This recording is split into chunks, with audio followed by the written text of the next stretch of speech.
Buenas noches, otra vez día miércoles a las 7:30 con nuestro estudio bíblico, y hoy vamos a hablar la segunda parte de lo que habíamos hablado la anterior vez acerca del juicio de Jesús, ¿no? Habíamos visto el primer juicio, que fue un juicio religioso ante el sumo sacerdote, ante las autoridades religiosas. Y en ese juicio veíamos que el móvil era un móvil religioso, ¿verdad? Porque le acusaban de que él había blasfemado porque decía que era hijo de Dios. Luego lo llevaron a Herodes porque a ellos no se les era permitido dar muerte a nadie, ¿no? Porque estaban bajo la tutela de Roma, ¿verdad? Eran una conquista de Roma, estaban conquistados por los romanos, y solo los romanos, las autoridades romanas, podían permitirles una pena de muerte, ¿no? Hacia cualquier reo. Entonces llevaron a Jesús contra Pilatos, y recuerden, las acusaciones fueron totalmente mentirosas, falsas, ¿no? Y decía que perturba al pueblo, que pervierte la nación, prohíbe dar tributo a César, y también diciendo que él mismo era un rey, ¿no? Lo acusan también de subversión, pero Pilatos lo halla inocente, ¿no? Y aquí veíamos algunas verdades, cómo ellos se habían concertado para acusarlo falsamente, ¿no? Y no era una acusación que iba a tener una pena de, digamos, no sé, de cárcel de un año o poco tiempo. Ellos buscaban la pena de muerte. Entonces estaban haciendo un juicio falso, o sea, estaban acusándolo falsamente por un delito que no cometió y que lo iba a llevar a la muerte. Y recuerdan lo que hablaba en Éxodo 23, en su propia ley decía: no admitirás falso rumor, dice, no te consentarás con el impío para ser testigo falso, no seguirás a los muchos para hacer mal, ni responderás en litigio inclinándote a los más para hacer agravios. Ellos se habían concertado para hacer el mal. Y veíamos en el libro de Deuteronomio 19 cuál era la pena, ¿no? por el testigo falso. Dice el versículo 16 del capítulo 19: cuando se levantare testigo falso contra alguno para testificar contra él, entonces los dos litigantes se presentarán delante de Jehová y delante de los sacerdotes y de los jueces que en aquellos días hubieren. Y los jueces inquirirán bien, y si aquel testigo resultare falso y hubiere acusado falsamente a su hermano, entonces haréis a él como él pensó hacer a su hermano, y quitarás el mal de en medio de ti, ¿no? Entonces, la pena de muerte que ellos pedían, según su propia ley, por ser acusadores falsos, y por ellos debían tener la pena de muerte sobre sí mismos, ¿no? Y veíamos un poco como aquí en la palabra de Dios, ¿no? En Lucas 19,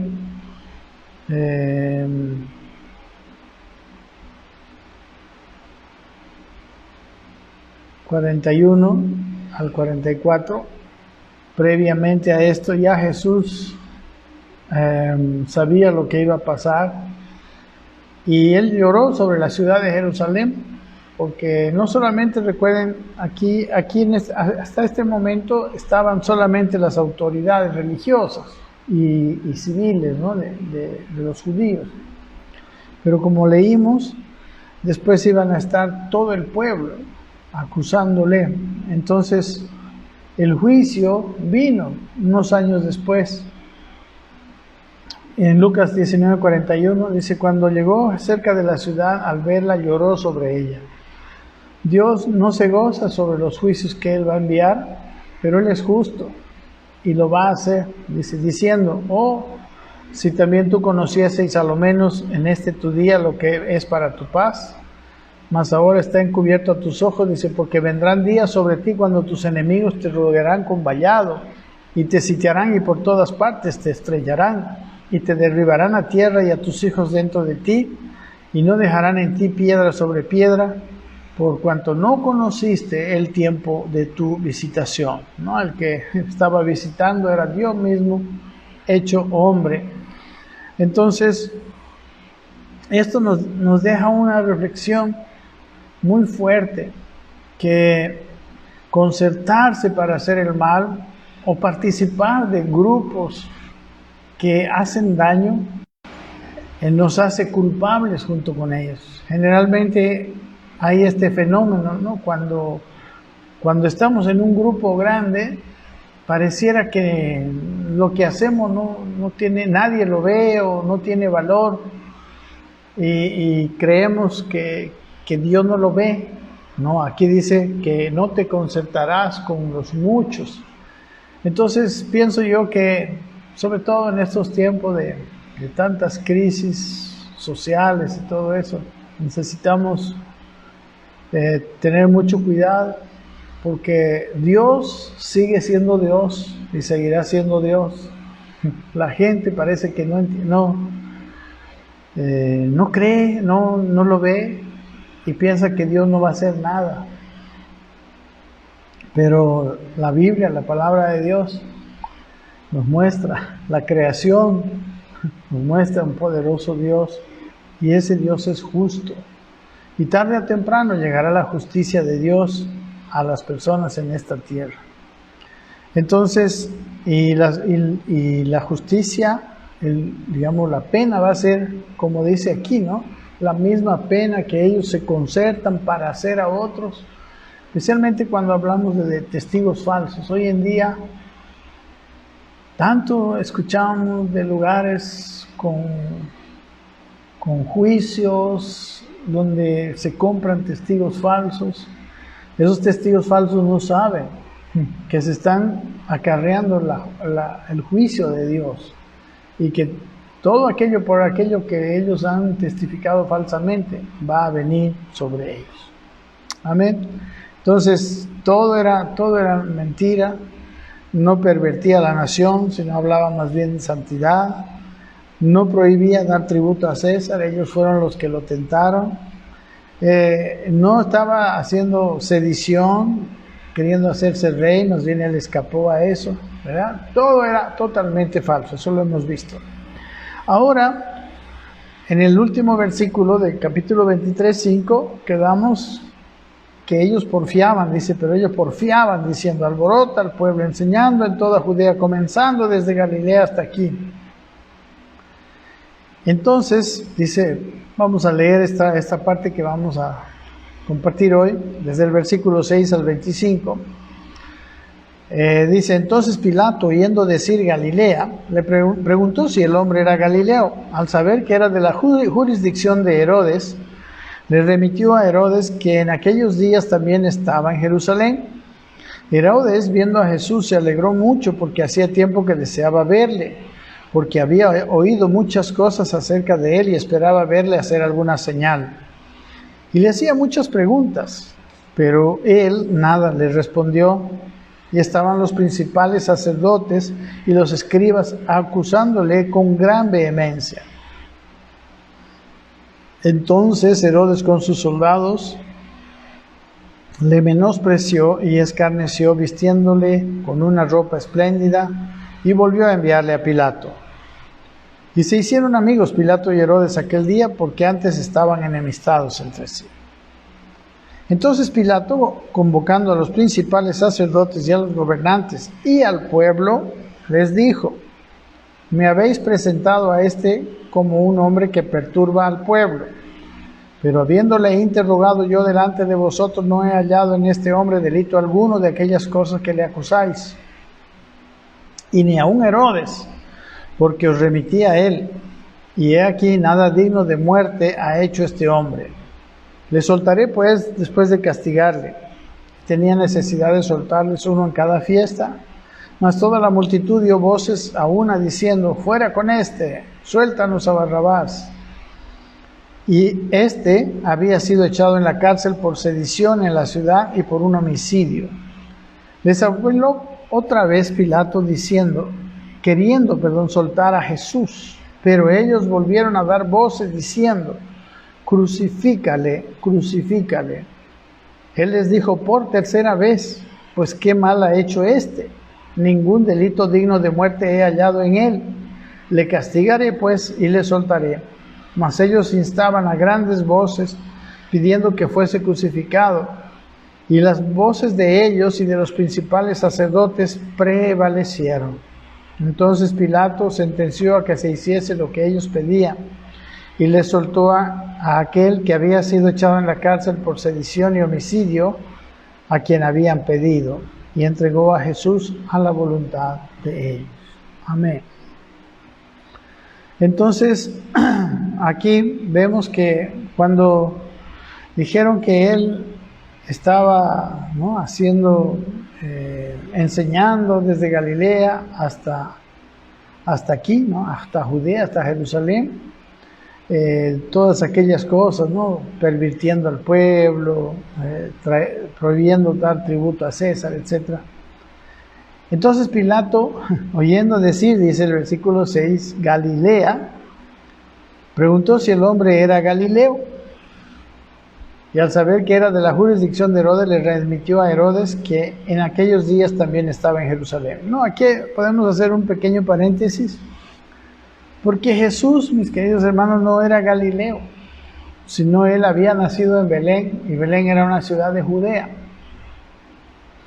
Pero como se acuerdan, sus padres emigraron a Nazaret, ciudad de Galilea, ahí le decían nazareno, ¿no? Entonces quedó como si él, porque él se crió casi toda su vida en Nazaret, ¿no? Él de niño había nacido, ¿no?, había nacido en Belén de Judá, porque su padre José era de la tribu de Judá y era de Belén, ¿no? Él era descendiente de David. Entonces, recuerdan qué pasó ahí, ¿no? Herodes, cuando él nació, había un rey llamado Herodes el Grande, que no es este Herodes que hablamos aquí. Este Herodes del que se habla en Lucas 23:6 es hijo de Herodes el Grande, ¿no? Este Herodes el Grande, que todavía vivía cuando Jesús había nacido, ¿no?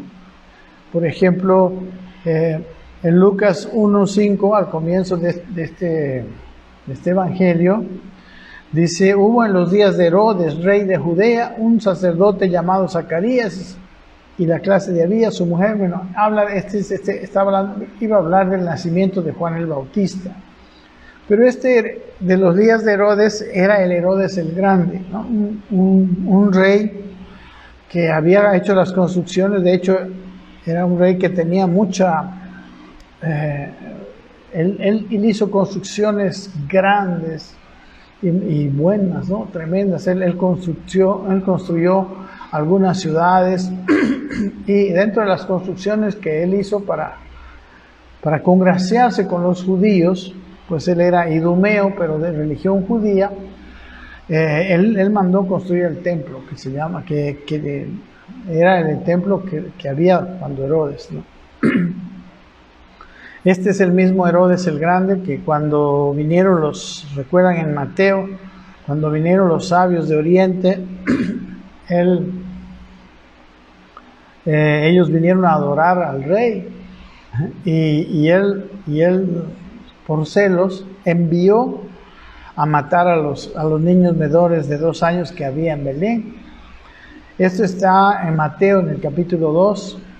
Solo voy a leer el versículo 16. Dice: Herodes entonces, cuando se vio burlado por los magos, ¿no?, que ellos no regresaron a darle la noticia, sino que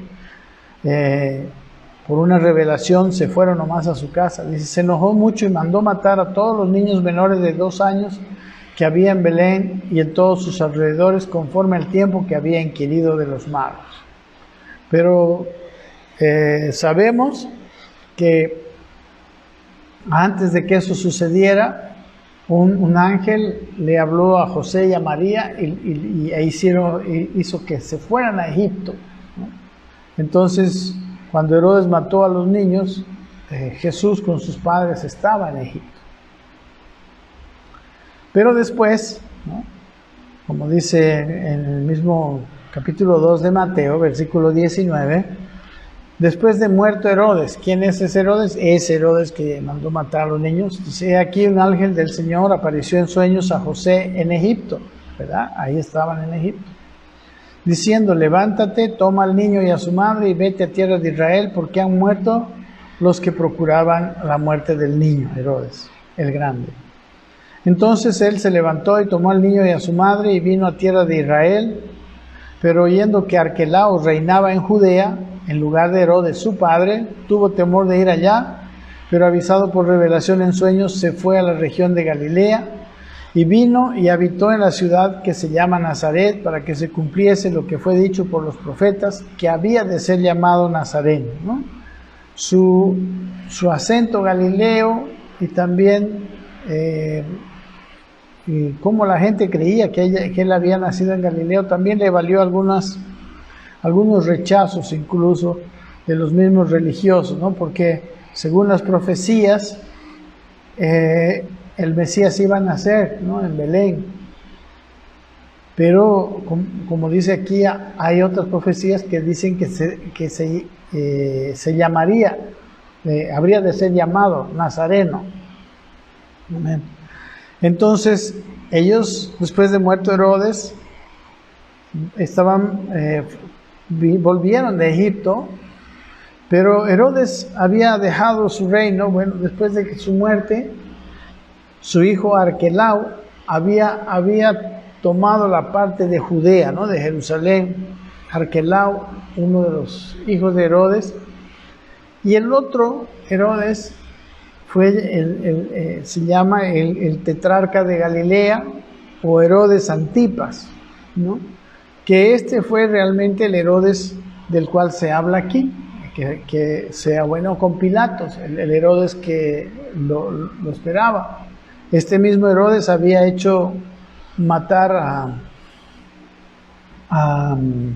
¿cómo se llama?, a Juan el Bautista, ¿no? En Lucas capítulo 3:1 dice, en el año 15 del imperio de Tiberio César, dice, siendo gobernador de Judea Poncio Pilatos y Herodes, tetrarca de Galilea, este es Herodes, y su hermano Felipe, tetrarca de Iturea y de la provincia de Traconite, y Lisanias, tetrarca de Abilinia, ¿no? Y sigue la lectura. Pero este es Herodes, ¿no?, que, como les digo, él hizo matar a Juan el Bautista.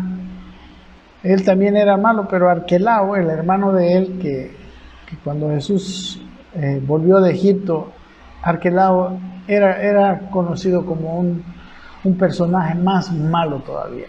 Entonces, por eso ellos se fueron y se pasaron, ¿no?, hasta Galilea. Ok, entonces este Herodes estaba en la ciudad cuando estaban en el juicio, cuando estaban yendo a acusarlo delante de Pilato. Y Pilato, usted sabe, su famosa acción de lavarse las manos. Él no quería la responsabilidad de este juicio. Se alegró de que Herodes, que era el rey de la ciudad original, supuestamente de Jesús, estuviera ahí. Entonces lo mandó para que él fuera el que lo juzgara. Y dice el versículo 7, al saber que era de la jurisdicción de Herodes, le remitió a Herodes, que en aquellos días también estaba en Jerusalén. Entonces lo mandó a Herodes y lo llevó para que él lo juzgara. Entonces, dice Herodes, viendo a Jesús, Dice, se alegró mucho porque hacía tiempo que deseaba verle, porque había oído muchas cosas acerca de él y esperaba verle hacer alguna señal.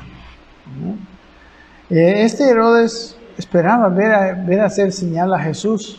Y sabe, este Herodes creía que Jesús primero creyó que era Juan el Bautista que había resucitado, Juan al que él mandó matar, con toda la historia que conlleva esto.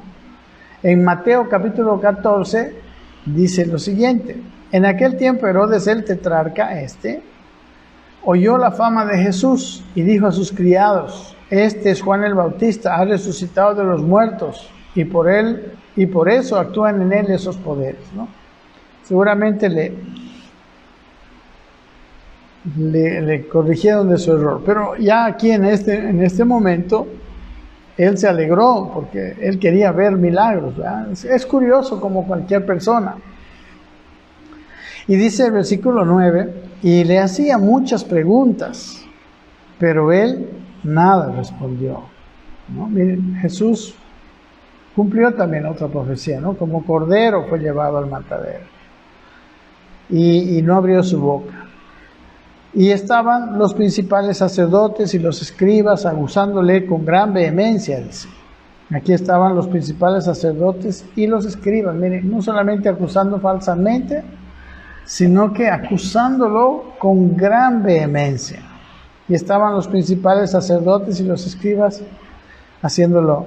Dice el versículo 11, entonces Herodes con sus soldados le menospreció y escarneció, vistiéndole con una ropa espléndida, y volvió a enviarle a Pilato. ¿No? Volvió a enviarle a Pilato después de que no pudo sacarle palabra a Jesús, no pudo ver las señales. Entonces dijo, bueno, por lo menos me voy a burlar de él, y volvió a enviarle a Pilato.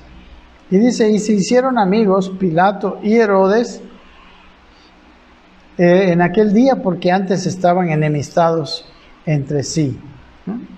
¿Sabe? Pilato lo halló inocente. Herodes también lo halló inocente.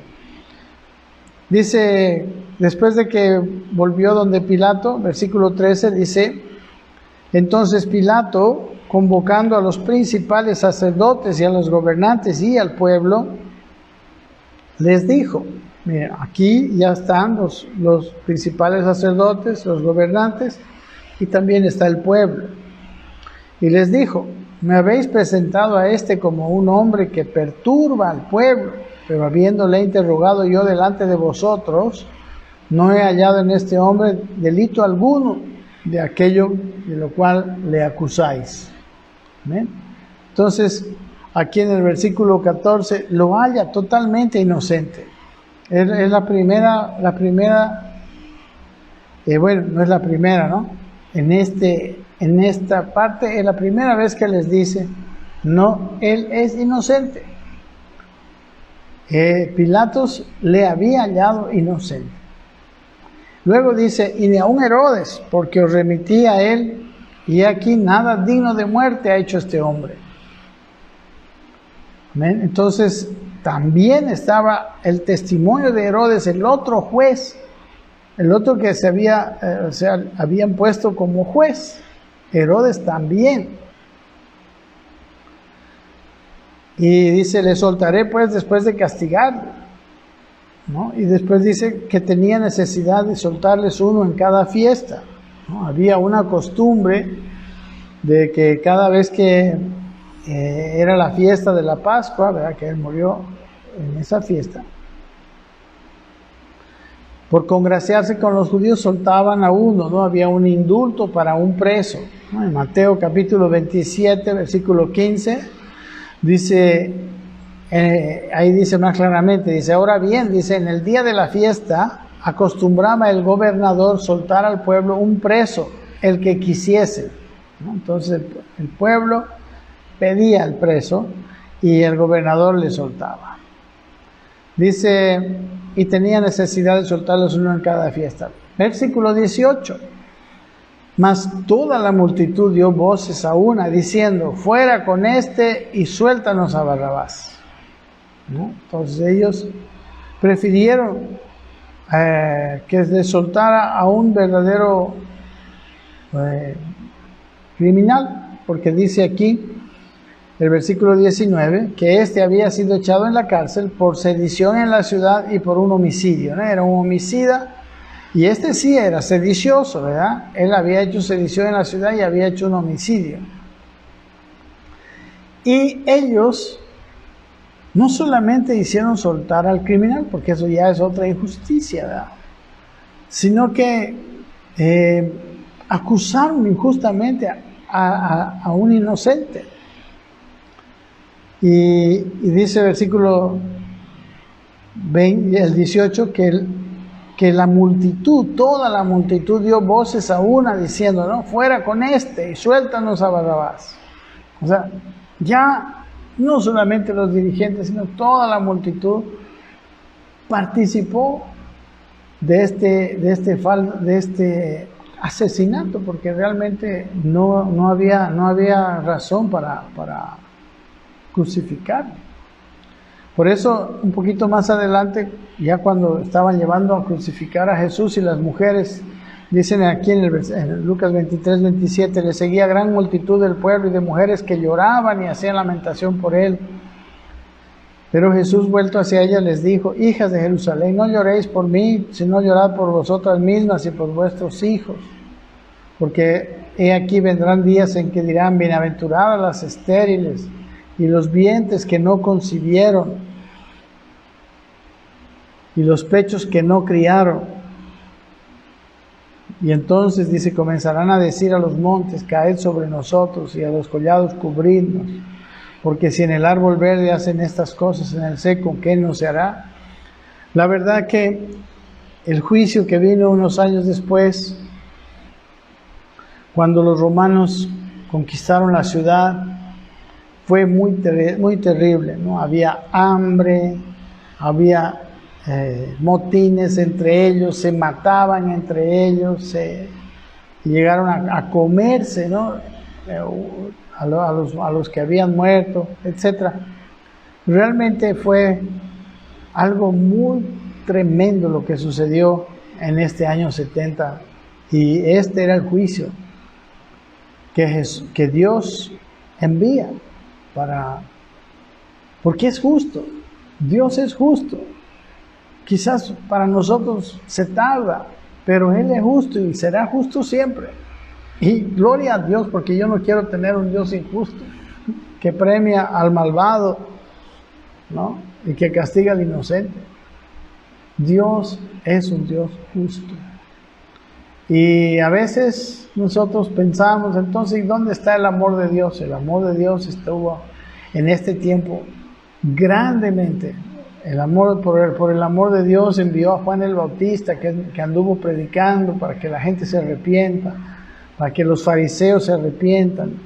Muchos se arrepintieron, pero los demás no. Envió a Jesucristo también para causar arrepentimiento, para que la gente viera. Algunos se arrepintieron, como los apóstoles y muchos discípulos, ¿ya? Y después se quedaron los apóstoles y todavía predicaron un tiempo en Jerusalén. Pero ya los que no quieren, ya los que dicen, ya yo no, ellos sí merecen. Nosotros los seres humanos en Cristo tenemos la posibilidad de cambiar. El hombre sin Cristo no puede cambiar. El hombre sin Cristo depende solamente de su vieja naturaleza, pero por eso es que Dios ha venido a salvarnos. Y principalmente la salvación de Dios es salvarnos de los pecados, no solo de las consecuencias de los pecados, también de la consecuencia. Pero hay personas que solo están buscando ser salvados de las consecuencias de sus pecados o de los pecados de otras gentes. Quisieran salvarles. Pero Dios no ha venido solamente a hacer eso. Dios ha venido a salvar al mundo del pecado, de la maldad misma, no de las consecuencias de la maldad. Y eso es lo que Dios hace. Y hasta hoy en día, este Dios sigue vigente. Este Dios no se, como dice en el tiempo de Isaías, no se ha cortado su mano para no hacer. Simplemente, pues, como es un Dios espíritu, no se lo ve. Pero yo creo que Dios tiene muchos instrumentos para ejecutar juicio a las personas que tienen que ejecutar juicio. Y lo va a hacer. ¿Cuándo? Eso es una incógnita para nosotros, ¿verdad? Solo Dios sabe. Pero de una cosa estoy seguro, y la Biblia lo dice, es que el juicio vendrá tarde o temprano para unos y otros. Especialmente, o sea, para los malos, ¿verdad? Porque los buenos no tienen por qué recibir juicio. Y usted me dirá, pero es difícil ser bueno, es imposible. Sí, es imposible cuando tú lo quieres hacer en tus fuerzas. Por eso necesitas a Dios, por eso necesitas a Cristo y su salvación. Porque el principal propósito de la salvación de Cristo a todos nosotros los seres humanos no es simplemente salvarnos de la muerte eterna, es transformar nuestras vidas para que seamos parecidos a Dios. Y esa es, y cuando se transforma nuestro ser, entonces ya el pecado ya no tiene cabida, ya no es dominante. ¿Cómo pasa en la vida de muchos de nosotros? Como pasaba, ¿verdad? Teníamos a veces cosas que nos tenían esclavizados, pecados que nos tenían esclavizados. Y es precisamente para eso que Él va a ir a morir a la cruz, para eso que Él está haciendo esto, para poder ayudarnos a ser transformados. Amén. Pero de que Dios juzga. Nosotros no sabemos exactamente. Muchas veces Dios avisa que va a juzgar y sabemos que es la mano de Dios. A veces no. No sabemos, ¿no? Porque Dios dice que tiene dos tipos de instrumentos. Los instrumentos de honra, que son aquellos que son sus hijos, les representan, tienen su carácter, que deberían ser todos sus hijos, verdaderamente los cristianos. Y instrumentos de deshonra, ¿no? Que son todos los instrumentos que Dios usa para juicio. Incluso Satanás es usado para juicio. Satanás viene a ser un instrumento de Dios, como por ejemplo sucedió con el caso de Job, ¿no? y muchos otros casos. Entonces, no sé, el COVID también puede ser un instrumento de Dios, de juicio. No lo sé. Realmente, solamente Dios conoce algunas de estas cosas. Yo sí creo, pero como les dije anteriormente, yo lo creo. Pero, pues no puedo asegurarle ni realmente no he recibido una palabra así de Dios que me diga así. Pero creo yo que el hombre está realmente desviado y que si seguimos así, realmente esta tierra va a ser un lugar muy difícil de vivir, muy complicado, ¿no? En nuestro país, en estos días, estamos viendo situaciones que pueden derivar, ¿no? en mucho luto, muchas cosas feas y malas. Esperemos que Dios nos halle inocentes, nos guarde.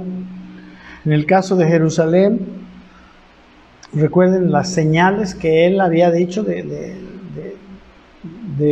la destrucción de Jerusalén. Él había dejado esas señales para enseñanza de los suyos, de los cristianos, para que cuando vean esas señales ellos se fueran. Y así fue, así sucedió.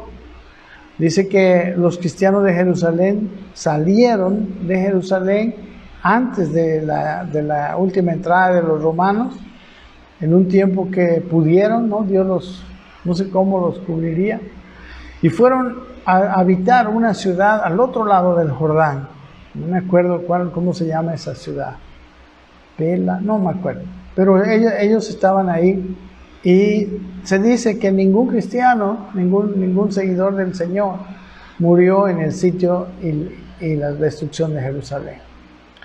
El Señor sabe librar. En estos días yo estoy estudiando el profeta Isaías, ¿no? El profeta Isaías es un profeta de juicio. Y es un profeta también que les insta al arrepentimiento. Pero que cuando no se van a arrepentir, él muestra el juicio que vendría. Pero siempre Dios tiene un remanente fiel. Y también ahí en el profeta Isaías se muestra el cuidado que Dios tiene para ese remanente que le es fiel a Él. ¿Ok? Entonces miren, la multitud del pueblo está haciendo crucificar a Jesús. Seguimos la lectura. Dice el versículo 20, les habló otra vez Pilato queriendo soltar a Jesús. Él, miren, siendo un ser que no conocía ni la ley ni nada, por lo menos tenía un gran sentido de justicia y quería soltar a Jesús. Y dice el versículo 21, pero ellos volvieron a dar voces diciendo, crucifícale, crucifícale. O sea, ni siquiera solamente han traído testigos falsos, han dado falsos testimonios, sino que ahora están ejerciendo presión. Están realmente obligando, ¿no?, al gobernador a dar muerte a Jesús. Y dice el versículo 22, él les dijo por tercera vez, pues qué mal ha hecho este, ningún delito digno de muerte he hallado en él, le castigaré pues y le soltaré. Dice, mas ellos instaban a grandes voces, pidiendo que fuese crucificado, y las voces de ellos y de los principales sacerdotes prevalecieron. Entonces Pilato sentenció que se hiciese lo que ellos pedían, ¿no? Pilato sentenció, cambió su sentencia justa, cedió a la presión de la multitud, ¿no? Y bueno, tampoco era un hombre de grandes escrúpulos. Y dice, y les soltó, versículo 25, aquel que había sido echado en la cárcel por sedición y homicidio, a quien habían pedido, y entregó a Jesús a la voluntad de ellos. ¿Ven? Y ahí queda sellado, ¿no?, la sentencia de muerte de Jesús. Y dice el versículo 26, y llevándole tomaron a cierto Simón de Cirene, que venía del campo, y le pusieron encima la cruz para que la llevase tras Jesús, ¿no? Le hablaron a un Simón de Cirene. Cirene es un país extranjero, ¿no?, al norte,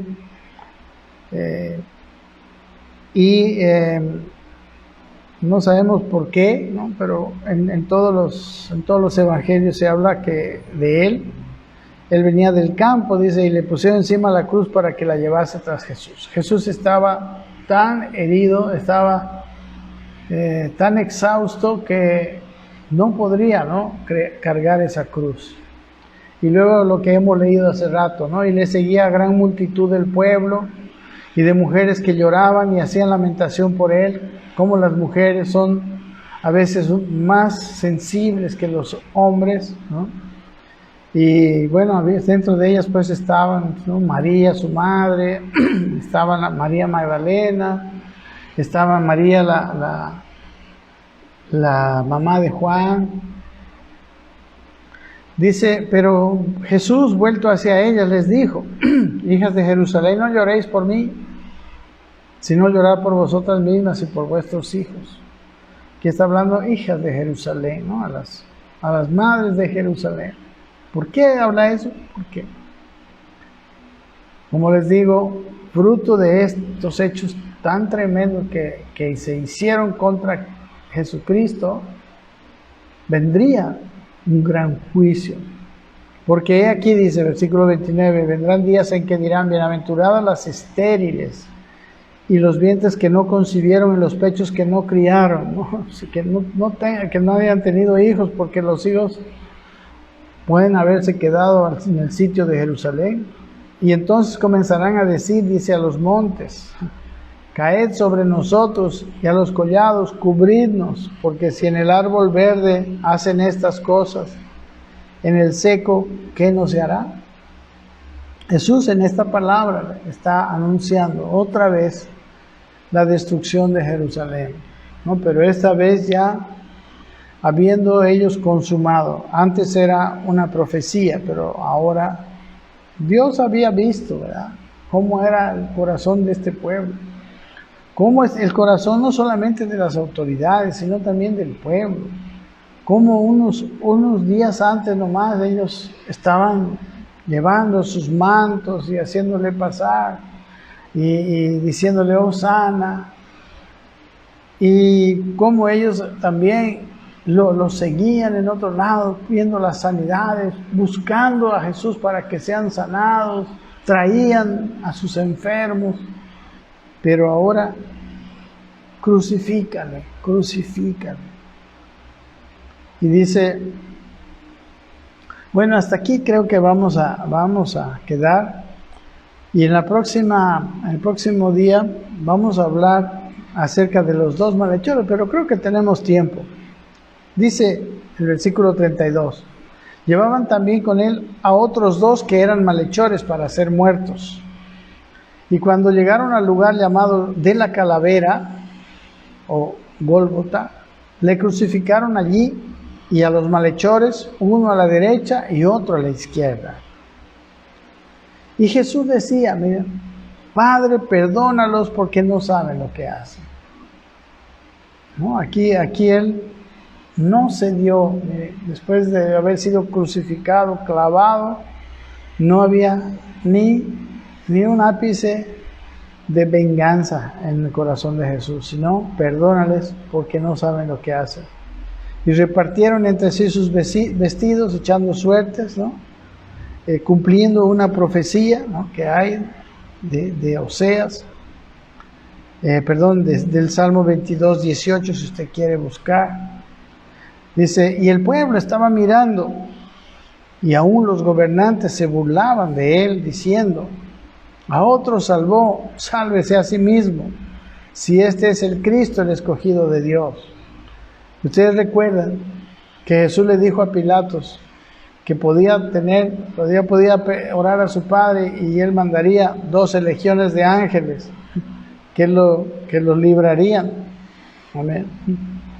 No, ni siquiera era necesario de los ángeles. Hay historias del Antiguo Testamento en que un ángel mató 200,000, 300,000 sirios. No es que Jesús, mis queridos hermanos, no podía salvarse, aunque ellos le tentaban, ¿verdad? Se burlaban tentándole a que Él muestre su divinidad con poder. Ellos todavía tenían oportunidad de salvarse. Y todavía Jesús iba a dejar esa oportunidad, porque más allá en el libro de los Hechos, por ejemplo, cuando Pedro predicó, después de Pentecostés se salvaron 3,000 personas, luego se salvaron 5,000 personas. O sea, el Evangelio empezó a llenarlo, ¿no?, para que no lleguen al juicio que iba a venir. Entonces, dice que seguían burlándose, y los soldados, dice el versículo 37, también les escarnecían, acercándose y presentándole vinagre, ¿no? El vinagre le daban porque él tenía mucha sed, ¿no? Una de las palabras que no está aquí en Lucas, pero que él habló, una de las 7, porque se llaman las 7 palabras, era tengo sed, ¿verdad? Y diciendo, le presentaban vinagre y diciéndole, si tú eres el rey de los judíos, sálvate a ti mismo, ¿verdad? Seguía todos tentándole a Jesús a que usara el poder de Dios para manifestarse, para mostrarse, ¿verdad? Dios, ¿sabe que Dios se muestra? Pero Él no está, digamos, o sea, Él quiere que de una vez cuando Él se muestre, nuestro corazón sea blandito y lo quiera. Pero cuando nuestro corazón es duro, y necesitamos, y como los fariseos, como los escribas, seguían pidiéndole más señales del cielo, más señales del cielo. Eso quiere decir que ya no hay cómo poder salvarlos. Y yo les digo que más y más señales no necesitamos. No sé qué esperan, y espero que nadie espere más tiempo. Dios no está haciendo más señales como los políticos, ¿no?, que siguen ofreciendo cosas. Dios da las oportunidades, y varias. Y todavía ni siquiera vino el juicio en ese tiempo, ¿no? Pasó una generación de 40 años, más o menos, hasta que iba a venir el juicio. Dios todavía dio mucha oportunidad. Dice el versículo 38, había también sobre él un título escrito con letras griegas, latinas y hebreas. Este es el Rey de los Judíos, ¿no? Pilatos hizo hacer eso, quizás enojado con los líderes judíos por haberle torcido el brazo, podemos decir, haberle impedido impartir justicia. Quizás también para justificarse delante de los romanos, ¿no?, con letras latinas, etc. Entonces él lo hizo poner, este es el Rey de los Judíos. Y Dios lo permitió también, porque hasta para nosotros es una señal. Versículo 39 dice, y uno de los malhechores que estaban colgados le injuriaba diciendo, si tú eres el Cristo, sálvate a ti mismo y a nosotros, ¿no? Tercera persona, ¿no? Bueno, harto, ¿no? Pero por última vez, sálvate a ti mismo y a nosotros. Recuerden cuando Pedro le dijo a Jesús, después de haber hablado Pedro que él era el Cristo, el Hijo del Dios viviente. ¿Se acuerdan que luego Pedro lo llamó a un lado, ¿no?, y le dijo que nada de eso te acontezca? ¿Qué es lo que Jesús le dijo? Quítate delante de mí, Satanás, adversario, que me eres tropiezo, recuerda. Y miren, aquí siguen, vez tras vez, uno tras otro, haciéndole lo mismo. Y yo creo que es más difícil, bueno, cuando uno ya no tiene poder, cuando uno lo agarra y los demás tienen mucho más fuerza, más poder, hay multitud, pues ya no se puede, pues no. Pero cuando uno tiene el poder de destruirlos, es más difícil parar ese poder y seguir hacia adelante hasta terminar con este sufrimiento de la cruz. Entonces, seguía diciendo este malhechor, pero versículo 40, respondiendo el otro, le reprendió diciendo, ¿ni aún temes tú a Dios, estando en la misma condenación? ¿Verdad? Aquí había uno que ya se arrepintió. Miren, todo el pueblo, el otro malhechor, las autoridades, todos en contra, y un criminal reconociendo. Dice el versículo 41, nosotros a la verdad justamente padecemos porque recibimos lo que merecieron nuestros hechos, mas ningún mal hizo. Y dijo a Jesús, acuérdate de mí cuando vengas en tu reino. Él tuvo fe, creyó en Jesús. Entonces Jesús le dijo, de cierto te digo que hoy estarás conmigo en el paraíso. ¿No? Él iba a salvarse, ¿no? Y dice el versículo 44, cuando era como la hora sexta, hubo tinieblas sobre toda la tierra hasta la hora novena. En Israel, la hora 0 es la hora donde raya el alba, ¿no?, donde empieza el día, más o menos a las 6 de la mañana. ¿no? Entonces la hora tercera, por ejemplo, es las 9 de la mañana. La hora sexta es el mediodía, ¿no? Y al mediodía estuvo, dice, todo en tinieblas sobre toda la tierra hasta la hora novena. Desde las 12 del mediodía hasta las 3 de la tarde hubo tinieblas. Y dice, y el sol se oscureció y el velo del templo se rasgó por la mitad, ¿no? El sol se oscureció, no sabemos cómo, bueno, Dios es Dios. Y el velo del templo dice que era como una gran, como si alfombra, ¿no?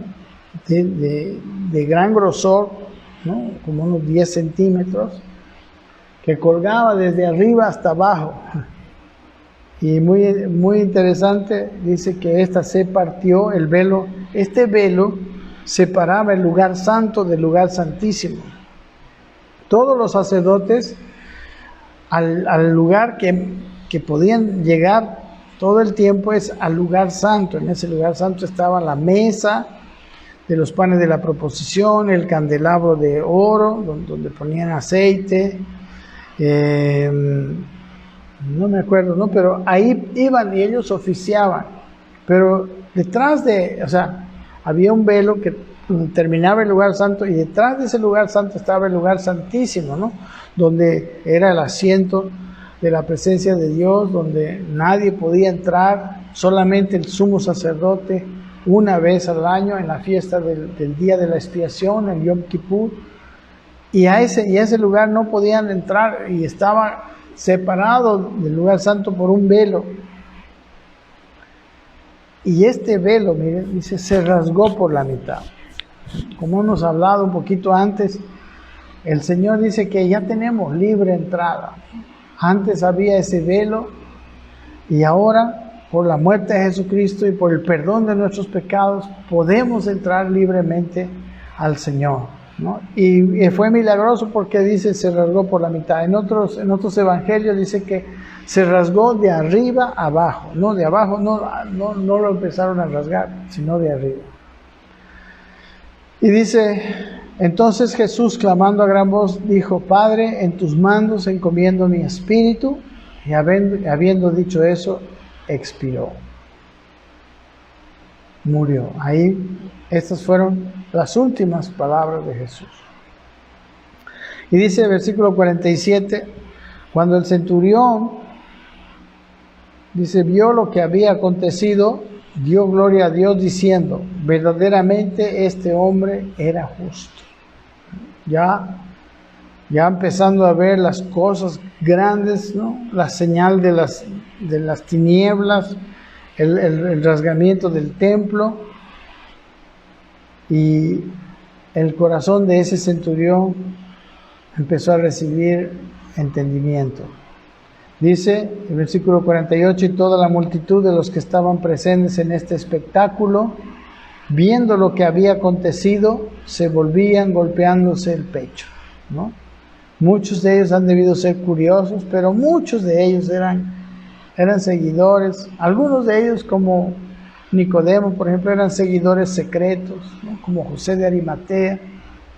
Pero viéndolo todo esto, se golpearon el pecho, dice el versículo 49, pero todos sus conocidos y las mujeres que le habían seguido desde Galilea estaban lejos mirando estas cosas, ¿no? Entonces sus conocidos estaban lejos, y los que se fueron a ver el espectáculo vino como una convicción, me imagino, de pecado, y dice que se volvían golpeándose el pecho, se arrepintieron, muchos de ellos se arrepintieron. Y bueno, pueden ser las personas dentro del grupo que se convirtió en Hechos capítulo 2. Amén. Yo quiero terminar aquí porque vamos a ver luego la sepultura, la resurrección, y ya estamos.